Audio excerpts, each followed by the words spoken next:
کون تھا عزیر بلوچ؟ اس کی دہشت اور وحشت کا عالم یہ تھا کہ لیاری میں پولیس انٹر نہیں ہوتی تھی. واحد کردار ہے داستان لیاری کا جس کو دھکیل کر جرائم کی دنیا میں شامل کیا گیا. الزام یہ لگ گیا عزیر بلوچ پہ کہ وہ جاسوس ہے ایران کا, فنڈنگ کرتا تھا. آپ اسے بھتے کا نام دیں, میں اس کو بھتے کا نام نہیں دیتا. نہیں, آپ کیوں معصوم ڈکلیئر کرتے ہیں رحمان کو؟ میں تو معصوم نہیں کہہ رہا. آپ عزیر کو بھی معصوم کہتے ہیں, عزیر بلوچ کو بھی, آپ رحمان ڈکیت کو بھی معصوم کہتے ہیں. جب آپ قطار اندر قطار کھڑے ہو کے ان کو ڈنڈے برساتے تھے, ان کی بہنوں, بیویوں, بیٹیوں, ماؤں, بہنوں کے سامنے ان پہ تشدد کرتے تھے, پولیس کے ظالم ہاتھ کس نے روکے تھے؟ ان سفاق جن سے فٹ بال کھیلا گیا ان کی حقیقت کیا تھی؟ بزرگ باپ کو گھسیٹ کے گارڈ میں بٹھا کے گاڑی میں اور لے کے جائے گا, تشدد کرے گا, پہلے بھتہ مانگے گا, بھتہ نہ دینے پر پھر کہے گا تاوان دینا پڑے گا آپ کو چھڑانے کے لیے. 5 کروڑ حاصل کر کے اس کے باوجود قتل کر کے لاش جو ہے مچھر گلی میں پھینک دے گا, تو عزیر بلوچ تو بنے گا. 198 قتل کے الزامات لگے عزیر بلوچ پہ. اس نے کہا بیٹے دودھ نہیں بخشوں گی اس وقت تک تو نے چین سے نہیں بیٹھنا جب تک باپ کے قاتلوں کو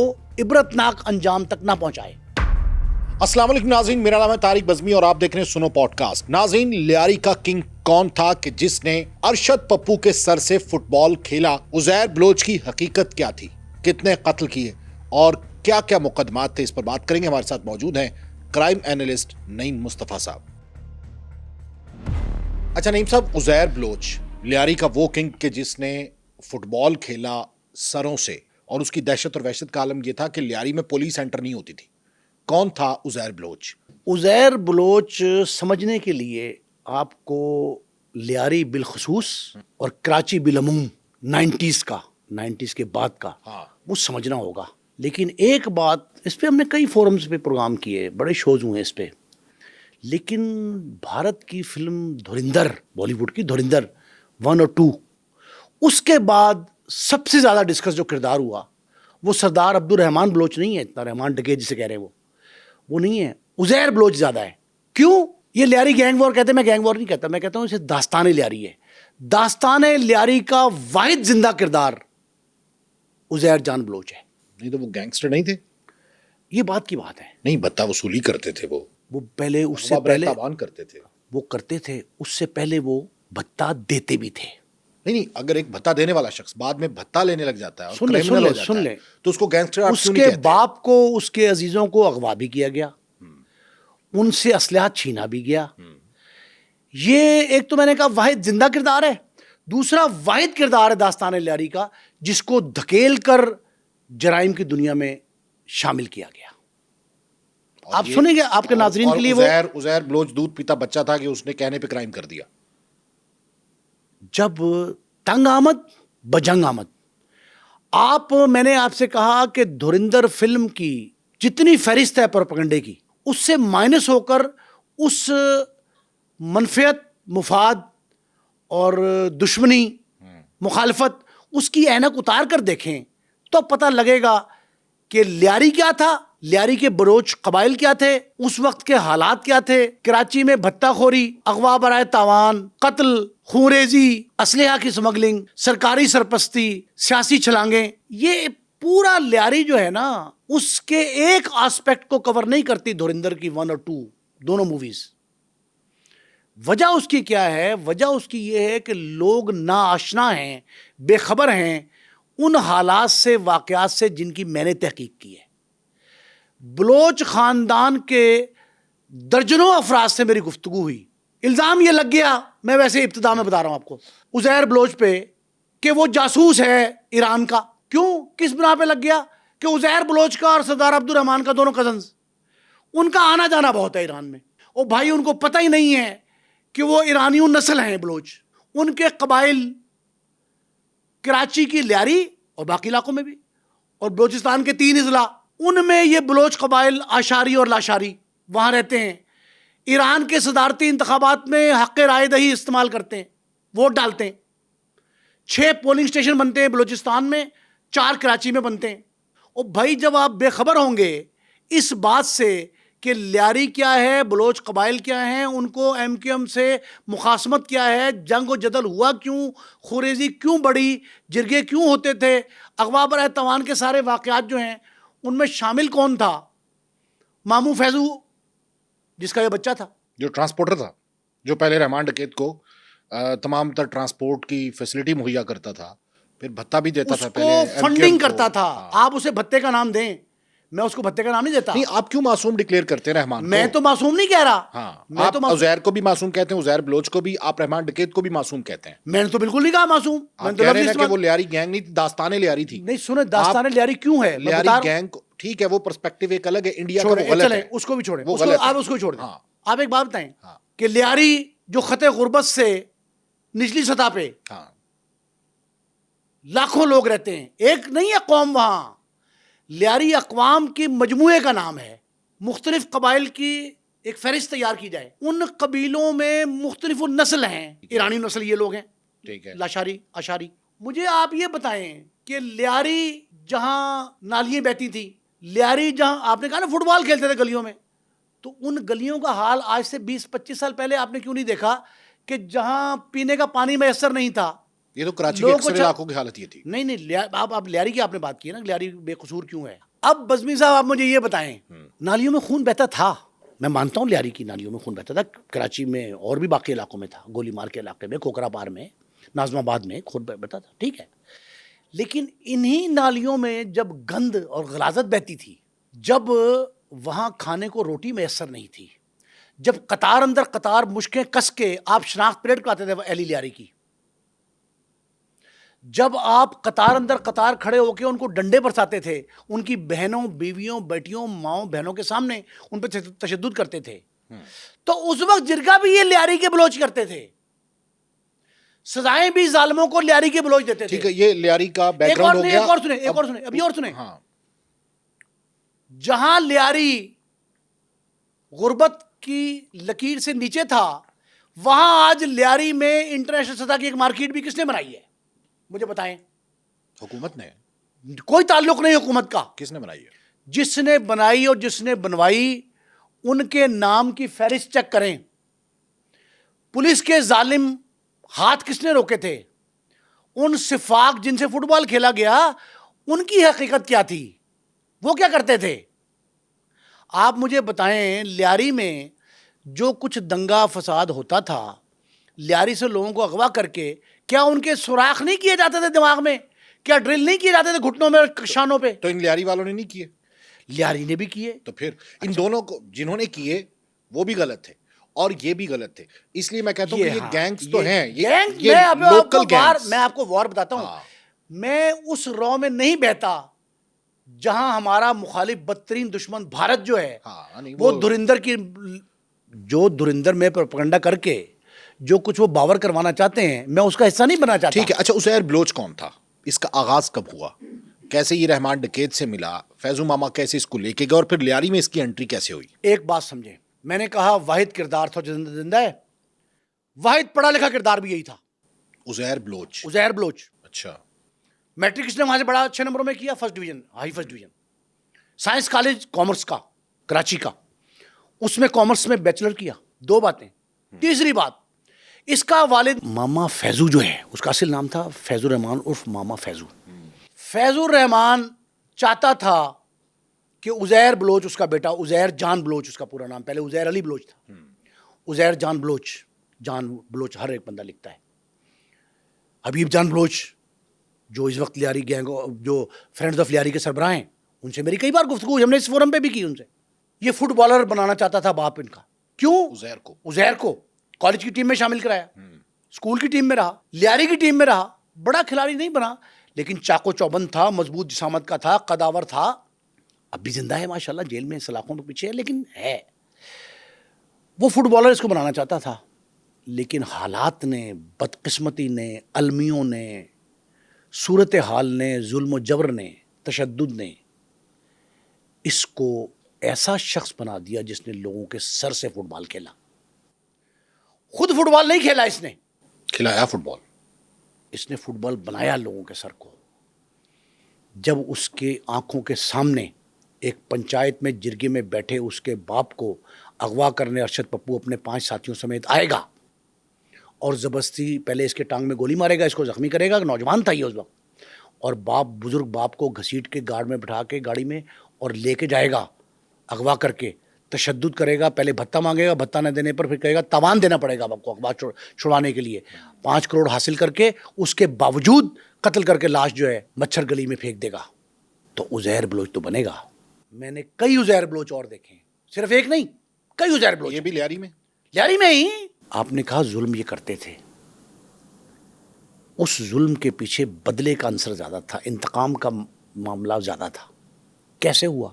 اب آپ یہ سمجھیں کہ اہم سوال تھا لیاری میں کہ سردار عبد الرحمان بلوچ قبیلے کا سربراہ جسے رحمان ڈکیت کہا گیا, اس کے پولیس مقابلے, یہ اس پہ ڈسکس ہم کر چکے ہیں بہت دفعہ, اس کے پولیس مقابلے میں ہلاکت کے بعد یہ سوال اٹھا کہ اب اس بلوچ قبیلے کا سربراہ کون ہوگا.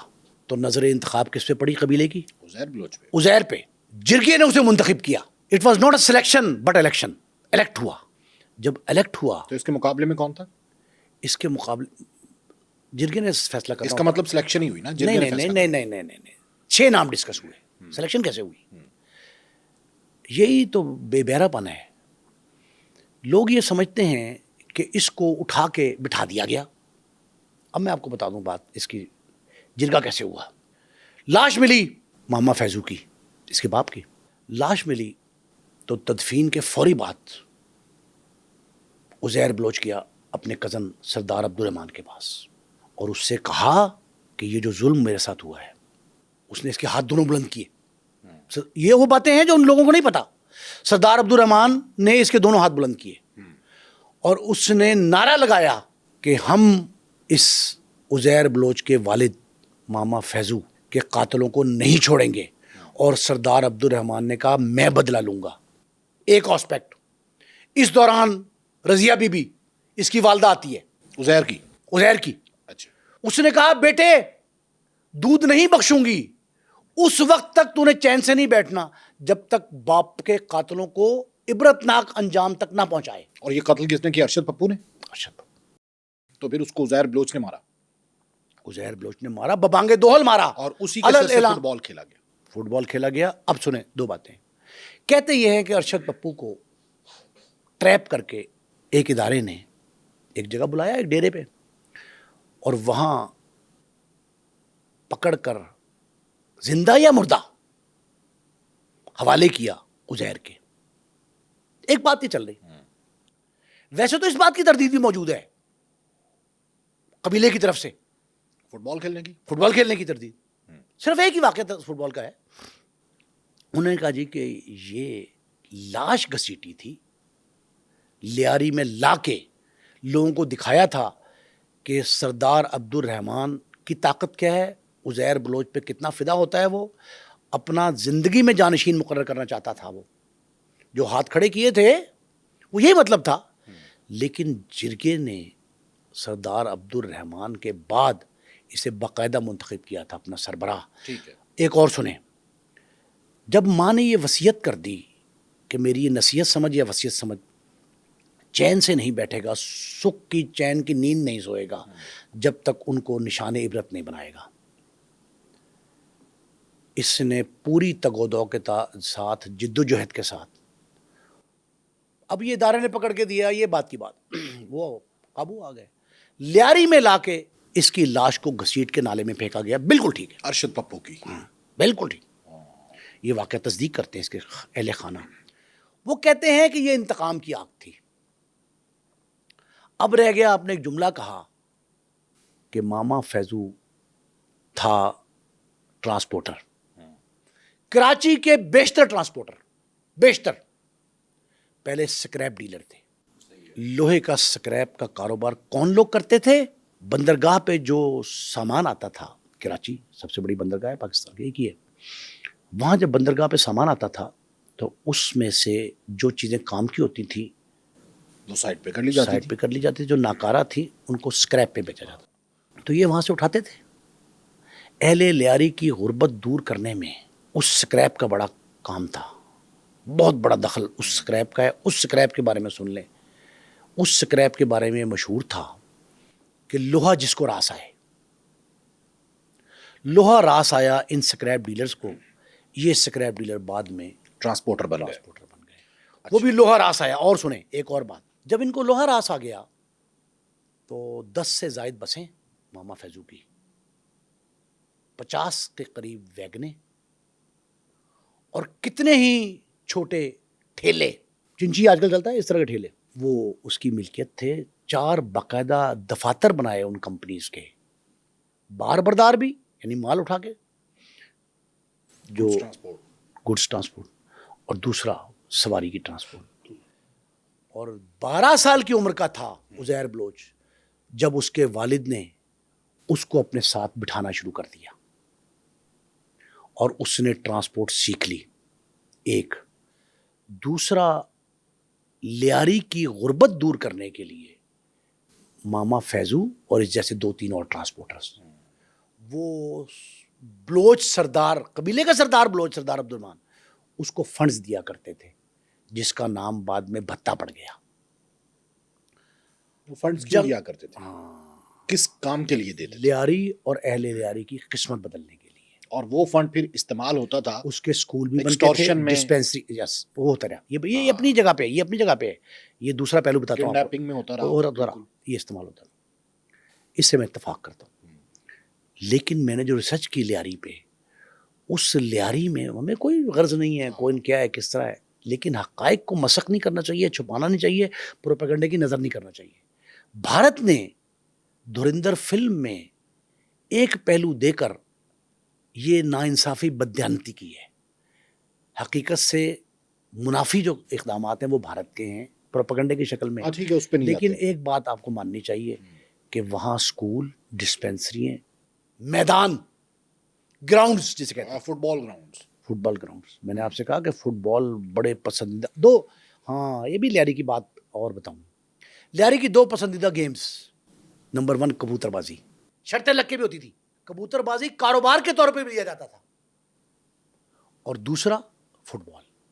کرکٹ بھی تھی، کرکٹ بہت گلیوں میں کھیلتے تھے، کرکٹ مائنر لیول، گراؤنڈ میں. عزیر بلوچ جو ہے وہ چلا جاتا ہے رحمان ڈکیت کے پاس، اس کے بعد وہ اپنے باپ کا بدلہ لیتا ہے. اس کے بعد بھی تو اس کے کریڈٹ پہ کئی قتل ہیں، کئی ایکسٹورشن کیسز ہیں، کئی کڈنیپنگ کیسز ہیں. 198 قتل کے الزامات لگے عزیر بلوچ پہ. 198 قتل میں 122 یا 23 واقعات ہیں، مطلب ایک میں سے زیادہ بھی قتل ہوا ہوں گے نا. 125 کے قریب واقعات میں سے 90% میں وہ بری ہو چکا. چند ایک مقدمات ہیں جن میں وہ عدالت میں، زیر سماعت مقدمات میں عدالت سے پیش ہوتا ہے. ایک بات، لیکن سب سے بڑا مقدمہ کون سا ہے؟ سب سے بڑا مقدمہ جو بڑا کیس ہے ارشد پپو کا. اب آپ یہ دیکھیں کہ یہ جو ہمارے ہاں دشمنداری ہوتی ہے نا، مخالفت پنجاب میں، وہ کیا ہوتی ہے؟ میں کہہ چکا ہوں پہلے پروگرام میں، یہ ہوتی ہے عدالتوں میں زیر سماعت مقدمات، ان مقدمات کی پیروی کر کے سزائیں دلوائی جاتی ہیں. یا اب تھوڑا سا تبدیل ہوا ہے ٹرینڈ، تو اسٹیٹ پالیسی بن گئی ہے کہ لے دے کے مقابلہ کروا دیا جاتا ہے. بلوچ قبائل جو ہے وہ اپنے مخالف اور دشمندار کو ہاتھ سے مارنے کو ترجیح دیتے ہیں. اچھا، کہ خود مارنا ہے، انتقام لینا ہے، قانون کا ضابطہ نہیں مانتے. وہ قانون اور ضابطہ اس لیے نہیں مانتے کہ وہ جنگجو قبائل ہیں. نہیں تو اس کا مطلب یہ تو نہیں کہ آج کے ماڈرن ورلڈ میں وہ یہ اپنی پرانے عدالت واقعات لگا ہیں نا، یہ ہاں. 90 سے پہلے کے بتا رہا ہوں میں، 90 سے یہ پہلے. 2 دہائیاں 80 اور 90. اچھا اب اس سے پوچھو، 3 آپریشن ہوئے، 2 محترمہ شہید بے نظیر بھٹو کے دور، پیپلز پارٹی کے دور جب وفاق میں آئی، اور ایک میاں نواز شریف کے دور میں. دونوں آپریشن کی قیادت جو پیپلز پارٹی کے تھے، جنرل ریٹائرڈ نصیر اللہ بابر، اس وقت کے وفاقی وزیر داخلہ، انہوں نے کی. انہوں نے چودھری اسلم، راؤ انوار، ذیشان کاظمی، بہادر علی، ان لوگوں کو استعمال کیا. ہاں. ان میں سے بیشتر جو ہیں ان کے سورسز عرف عام میں مخبر کہیں نہ کہیں لیاری سے تعلق رکھتے تھے. الزام لگتا تھا کہ انہوں نے ہماری مخبری کر دی، پکڑ لیتے. مقابلہ کس سے تھا؟ ایم کیو ایم سے. خون بہ رہا تھا، بوری بند لاشیں ملتی تھیں آئے روز. کرائم رپورٹر جو ہے انہوں نے مجھے بتایا، میں نے ایک وہاں ورک شاپ کرائی کرائم رپورٹنگ پہ، انہوں نے کہا جی کہ ہم پلیس آف ایکرنس پہ نہیں جاتے، جائے وقوع کور نہیں کرتے، اسپاٹ کوریج نہیں ہوتی. میں نے کہا کیوں؟ او بھائی اگر ہم جانا شروع کریں تو 24 گھنٹے نہیں 48 گھنٹے گزر جائیں گے ایک ایونٹ پہ جانے کے لیے، ایک سے کہیں ایک کہیں ایک کہیں ہر روز تو اتنے ہو رہے ہیں. میں کہا تم کیا کرتے ہو؟ ہم مردہ خانے سے لاشوں کی تعداد پوچھتے ہیں، مجموعی تعداد ڈال کے کہتے ہیں کہ آج کراچی میں واقعات کے دوران اتنے لوگ قتل ہو گئے. وجہ اس کی کیا ہے؟ کہ ہر گلی اور محلے میں خون ریزی ہے. تو کراچی کے دونوں آپریشن جو تھے، خون ریزی کو روکنے کے لیے اس کے آگے خون کی دیوار کھڑی کی گئی. یہ بلوچ قبائل کی فکر، سوچ، فارمولے اس کے عین مطابق تھا. کیوں؟ میں نے کہا وہ ترجیح دیتے تھے ہاتھ سے بدلہ لینے کو. نصیر اللہ بابر کی، اب ایک اور جملہ سنیں، بھوپال ہاؤس کراچی کا معروف سیاسی مرکز، وہاں ایک اعلیٰ سطحی اجلاس جاری ہے. اس اجلاس میں ایک رپورٹ پیش ہوئی، محترمہ بیٹھی، پرائم منسٹر آف پاکستان شہید محترمہ، ان کی موجودگی میں ایک رپورٹ پیش ہوئی خفیہ. اس میں کہا گیا، نام بھی لکھے تھے، کہ یہ لوگ ہیں جو خون ریزی کے ذمہ دار ہیں، اور یہ رکاوٹیں ہیں، بیریئرز ہیں جو خون ریزی رکنے میں نہیں آ رہی. 3-4 اسپیکٹ تھے. محترمہ کے حکم پر حکومت نے یہ اعلان کر دیا کہ شوٹ ایٹ سائٹ، جہاں دیکھو کسی کو مار دو، تاکہ یہ واقعات رک جائیں. واقعات رک جائیں. لائسنس ٹو کل دے دیا. پھر جو ہوا وہ ہم بتا چکے پہلے بھی 2 پروگراموں میں، یہیں اسی فورم سے سنو کے. وہ یہ ہوا کہ پہلے تو مشکیں کس کے کھڑے کیے جاتے تھے، قطار اندر قطار شہری ان کے علاقوں میں، پارک، گلی کھلی چوڑی سڑک، میدان، چھتوں پہ، کہ لوگ دیکھیں. ان کی توہین تزیق کی جاتی تھی، شناخت پریڈ کہتے ہیں اس کو. پھر جنرل نصیر اللہ بابر نے یہ ہمیں واقعہ وہاں انہوں نے ساتھ لے جا کے دکھایا. ایک اسکول کے بڑے برآمدے میں 3-4 افراد بٹھائے گئے، ان کی صرف آنکھیں کھلی تھی، باقی سبز چولے پہنے ہوئے تھے انہوں نے. بالکل وہ پہن کے بیٹھے رہے. ان کے آگے سے ہزاروں لوگ گزارے گئے، پکڑے گئے، مختلف اوقات میں گزارے گئے. جو وہ یوں کرتے تھے اس کو باہر نکال لیتے تھے، اور جس پہ وہ خاموش رہتے تھے اس کو چھوڑ دیتے تھے. ان کو رہا کر دیا. اور جن کو پکڑ لیا، جن پہ شک گزرا، کس نے کیا شک؟ ان 4-5 دہشت گردوں نے. ان کی شناخت، مطلب پرائیویٹ شناخت، نجی پرائیویٹ شناخت پلیٹ، نجی شناخت پلیٹ ہوئی. ان کو نکال کے، ان کے مشکیں کس کے، ان کو ٹرین کے آگے لانڈی، کورنگی، ناظم آباد چھوٹے ریلوے اسٹیشن ہالٹ جو ہیں، ان پہ ٹرین گزار دی گئی. کہا یہ گیا کہ ان لوگوں نے جو ظلم کیا تھا، ان کو اس کی سزا اس طرح ملے گی تو جرم رک جائے گا. خون کے آگے، خون ریزی کے آگے خون کی دیوار کھڑی کر کے، مزاحمت کی دیوار، وہ خون کی مزاحمتی دیوار تھی، اور اس خون کو روکا گیا. امن قائم ہو گیا. توقف کے ساتھ پھر شروع ہو گیا.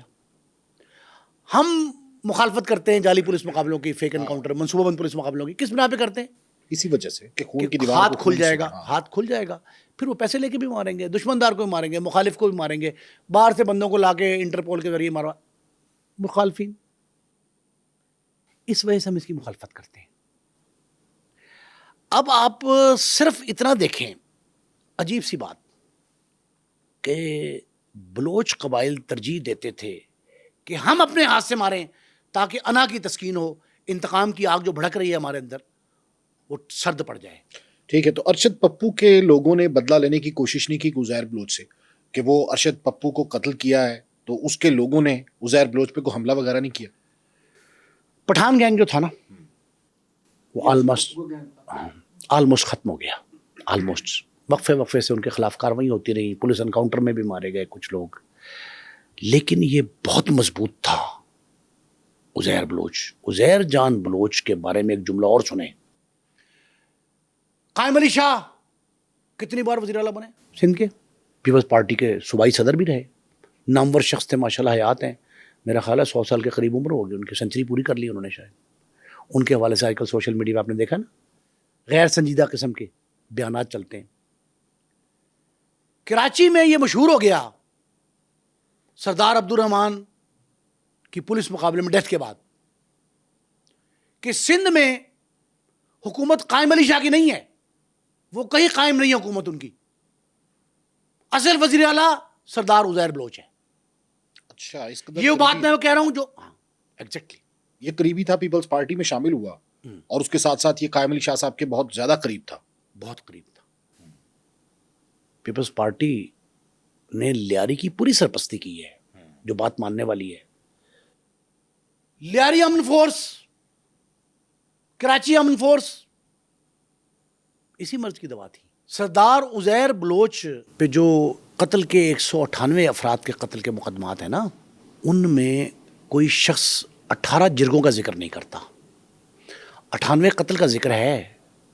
بڑا افسوسناک ہوتا ہے کسی کی جان لینا, ناحق کسی کو قتل کرنا بہت ظلم ہے.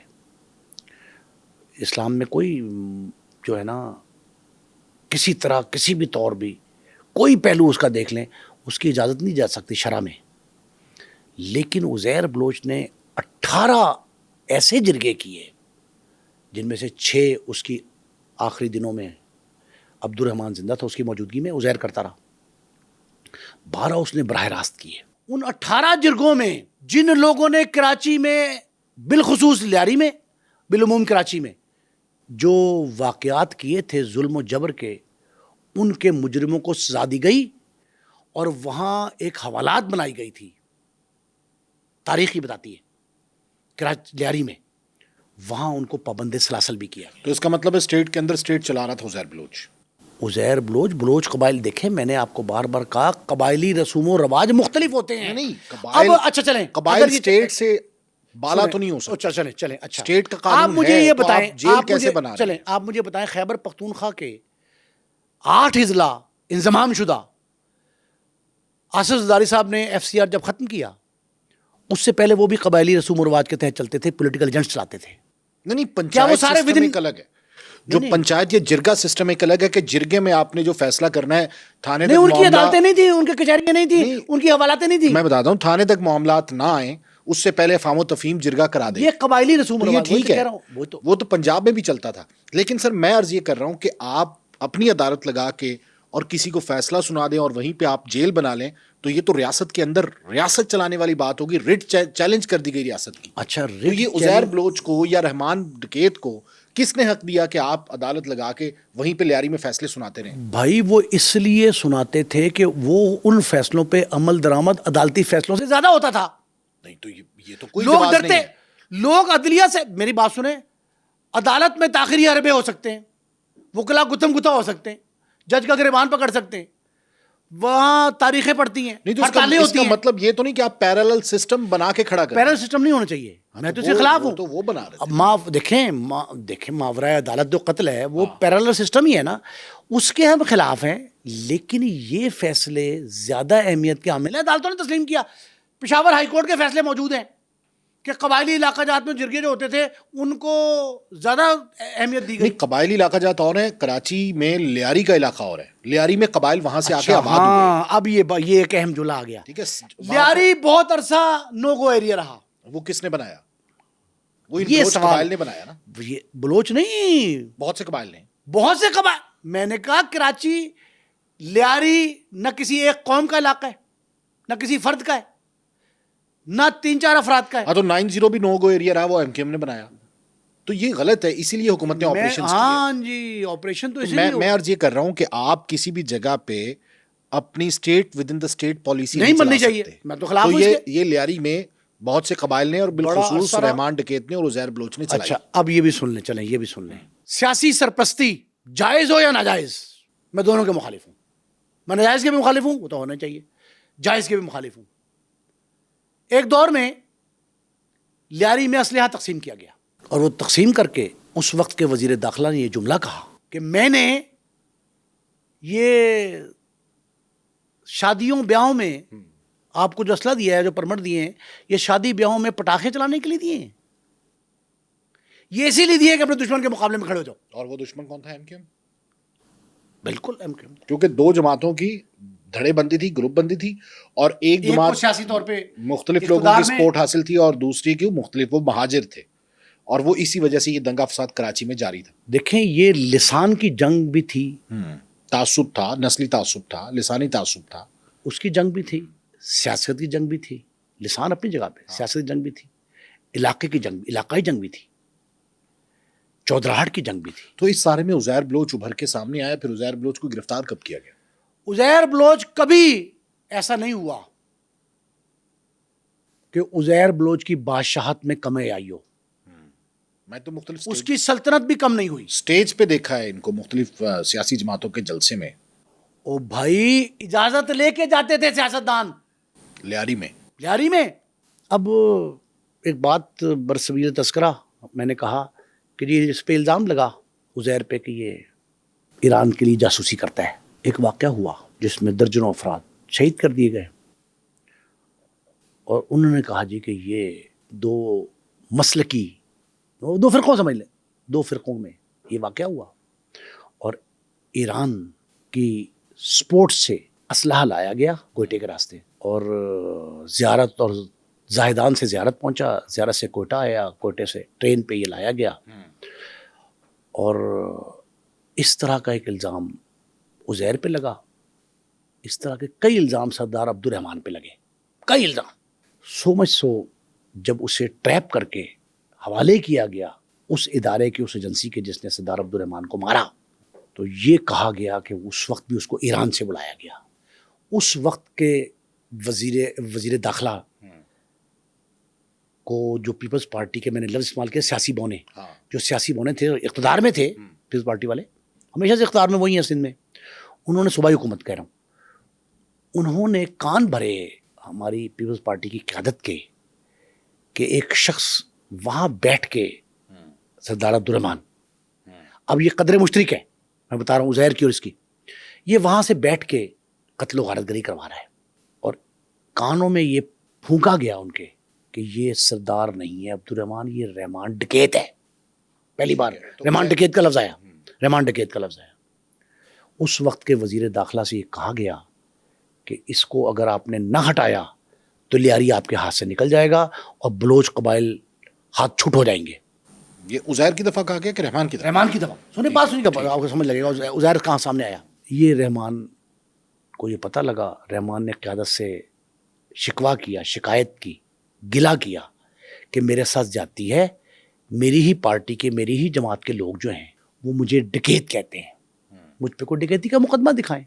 پھر انہوں نے کہا کہ میرے اوپر سے یہ تمغہ ڈکیت جو ہے یہ اتارنے کے لیے مجھے آپ الیکشن لڑوائیں. انہوں نے کہا حل کیا ہے؟ پارٹی نے پوچھا کیا حل ہے؟ انہوں نے کہا میری خدمات چیک کریں اور مجھے الیکشن لڑوائیں یہاں سے لیاری سے.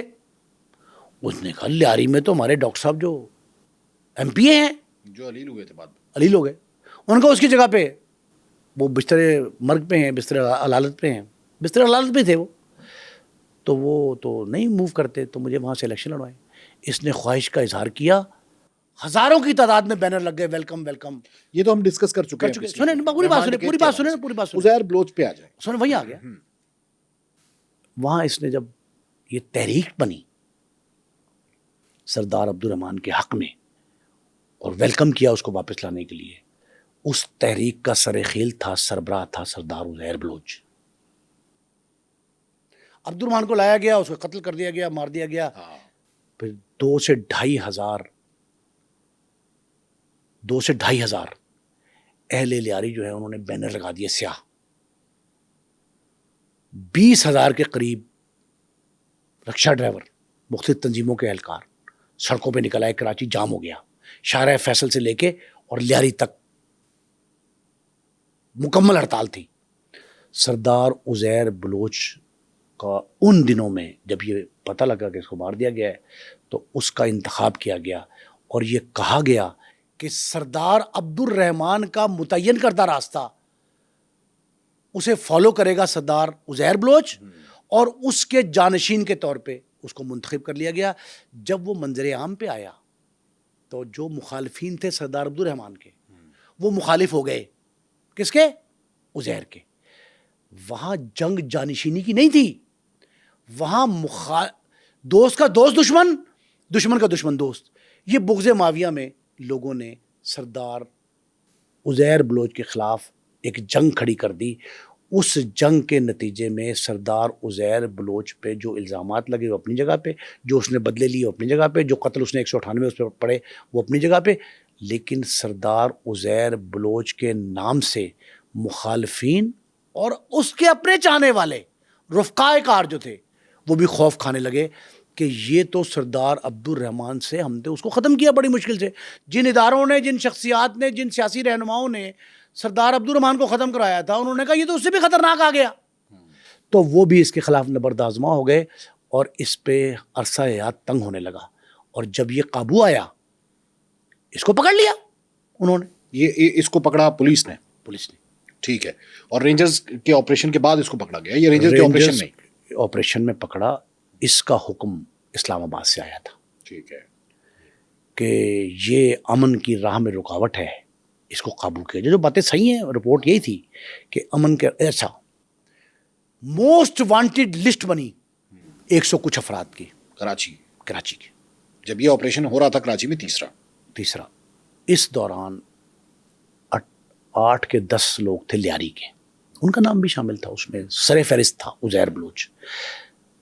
یہ انہوں نے کہا کہ محض پولیس جو ہے نا وہ مخبری کروا دیتی ہے، محض پولیس. اس کا آپریشن ایک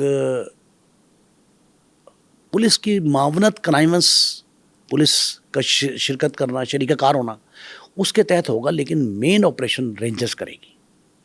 ہاں بالکل صحیح ہے. تو ابھی جو عزیر بلوچ کی فیملی ہے وہ کہاں پہ ہے؟ عزیر بلوچ تو ابھی جیل میں ہے نا؟ جیل میں ہے. چند مقدمات رہ گئے ہیں جن میں کسی وقت بھی رہائی ممکن ہے.